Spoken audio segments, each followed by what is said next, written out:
हाय मित्र, नमस्कार। आइए हम संस्कृत के अगले पार्ट में देखते हैं और प्रत्यय की बात कर लेते हैं, क्योंकि प्रत्यय से भी बहुत सारे क्वेश्चन पुटअप किए जाते हैं। ठीक है, और यहाँ पर हम कुछ प्रत्यय की बात करेंगे जो अक्सर करके परीक्षा में पूछा जाता है। ठीक है, तो आइए देखते हैं प्रत्यय होता क्या है। तो सबसे पहले हम बात कर लेते हैं प्रत्यय की। ठीक है, ये प्रत्यय जो था संस्कृत में कहा गया कि प्रतीते विधीयते इति प्रत्यय, यानी कि जो प्रतीत होता है, जो विधित होता है, यानी कि विधि पूर्वक जो प्रतीत होता है उसको हम प्रत्यय बोलते हैं। ठीक है, लेकिन यहाँ पर हिंदी में देखिए कह दिया गया है कि वह शब्दांश जो किसी शब्द के अंत में जुड़ करके अर्थ परिवर्तन कर देता है। ठीक है, वह शब्दांश जो किसी शब्द के अंत में जुड़ करके उसके अर्थ में परिवर्तन कर देता है। ठीक है, जैसे अभी आप लोगों ने हिंदी में बहुत सारी चीजें हम लोग पढ़ते हैं, जैसे मीठा हो गया, उसमें आई जोड़ दिए, मिठाई हो गया। ठीक है, या नम्र हो गया, नम्र में हमने ता जोड़ दिया तो नम्रता हो गया। तो इस तरीके से प्रत्यय ऐसे शब्द होते हैं जो शब्द के अंत में लगते हैं। ठीक है, शब्द के अंत में लगते हैं और उसमें लग करके उसके अर्थ में क्या करते हैं, परिवर्तन कर देते हैं। और यहां पर देखिएगा प्रत्यय के जो भेद होते हैं ये दो प्रकार का होता है, एक कृत प्रत्यय होता है, एक तद्धित प्रत्यय होता है। तो जो कृत प्रत्यय होता है ये धातु में जुड़ते हैं, यानी कि क्रिया में जुड़ते हैं।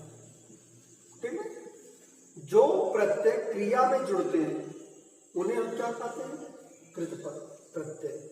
और ऐसे प्रत्यय जो संज्ञा या सर्वनाम में जुड़ते हैं उनको तद्धित कहा जाता है। ठीक है, कृत प्रत्यय और तद्धित प्रत्यय। तो हम यहाँ पर कृत और तद्धित प्रत्यय पढ़ेंगे।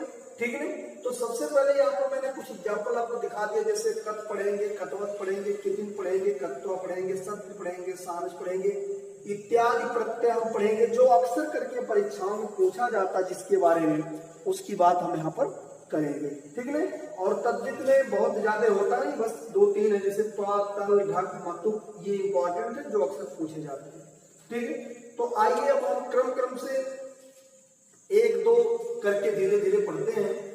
ठीक है, तो सबसे पहले हम कृत प्रत्यय को पढ़ेंगे और कृत प्रत्यय में जो सबसे पहला हम पढ़ेंगे ये कत पढ़ेंगे।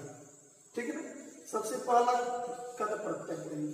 ध्यान दीजिएगा, कत नहीं कत्वा पढ़ लेते हैं। चलिए पहले तो जान लीजिएगा कत और कतवत,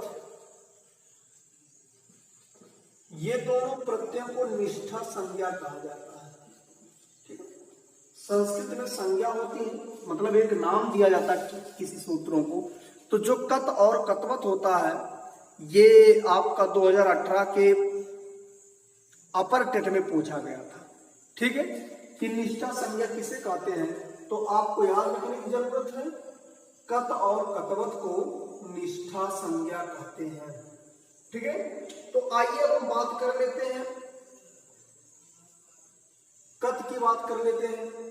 तो इसका ध्यान दीजिएगा कि भूतकालिक क्रिया बनाने के लिए, भूतकालिक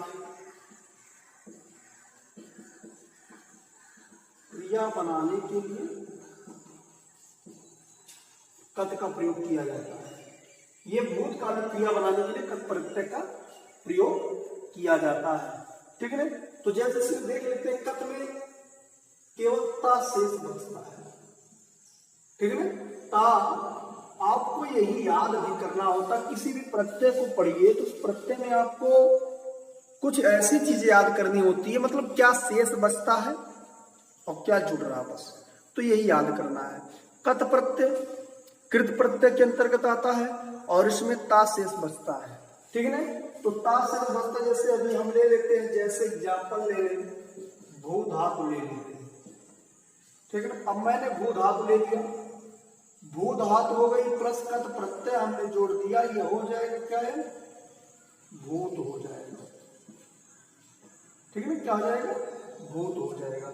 इसी प्रकार से आप क्री धातु ले सकते हैं, कत प्रत्यय कृत हो गया। ठीक है, अब ध्यान दीजिएगा इस दोनों का रूप भी चलता है, 1 2 3 4 करके रूप भी चलते हैं। ठीक है, तो यहां पर आइए देख लेते हैं हम, ये तीनों रूपों में, जैसे पुल्लिंग में भी चलता है, स्त्रीलिंग में भी चलता है और नपुंसक लिंग में ही चलता है। तो कृत हो गया, कृत कृता कृतम, ये हो जाएगा भूत भूता भूतम, कृत कृता कृतम, ठीक है। जैसे कृता हो गया उसके बाद कृतम, तो इस तरीके से भूत भूता भूतम हो जाएगा। आप इसके बाद गत गता गतम हो जाएगा। जैसे गम गम ले लेते हैं, गम मीन्स जाना। अब यहाँ पर गत मैंने जोड़ दिया, ये हो गया क्या गत, गत हो गया, गता हो गया और गतम हो गया। तो इस तरीके से ये इसका रूप तीनों रूपों में चलता है। तो यहाँ से आपको स्पष्ट हो गया होगा कि कत प्रत्यय का ता शेष रहता है और ये भूतकालिक क्रिया बनाने के लिए इसका प्रयोग किया जाता है, ठीक है। इसी प्रकार से दूसरा इससे हम जोड़ देते हैं आपको, इसका जो दूसरा पार्ट कतवत प्रत्यय, ये भी वही सेम होता, भूतकालिक क्रिया बनाने के लिए किया जाता है, ठीक है ना। इसमें तावत शेष बचता है, ध्यान दीजिएगा, तावत शेष बचता है। क्या बचता है?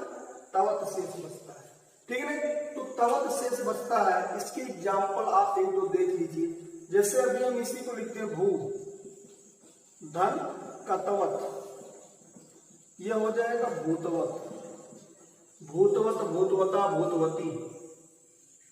इसके बाद क्री धातु प्लस कतवत, यह हो जाएगा कृतवत, ठीक है ना।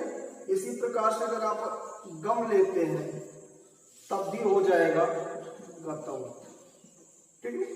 तो इस तरीके से इसमें हमने ये पढ़ा कि प्रत्यय क्या होता है और प्रत्यय के कितने भेद होते हैं। और इस वीडियो में हम देखिए तो हम छोटी छोटी वीडियो बनाएंगे, क्योंकि बहुत ज्यादा लंबी वीडियो बनाना अच्छा नहीं लगता, क्योंकि लोग उसको और लंबी हो जाती तो लोग बोर भी होने लगते, इसलिए छोटी छोटी चीजें देखिए और छोटा छोटा आप समझिए, ठीक है ना। तो यहाँ ध्यान दीजिएगा, इसमें हमने कत और कतवत बताया, कत ता शेष बचता है, कतवत का तवत शेष बचता है, ठीक है ना। ओके, तो अब आगे की जो प्रत्यय है जो इंपॉर्टेंट, उसको हम अगले वीडियो में पढ़ेंगे। Thank you.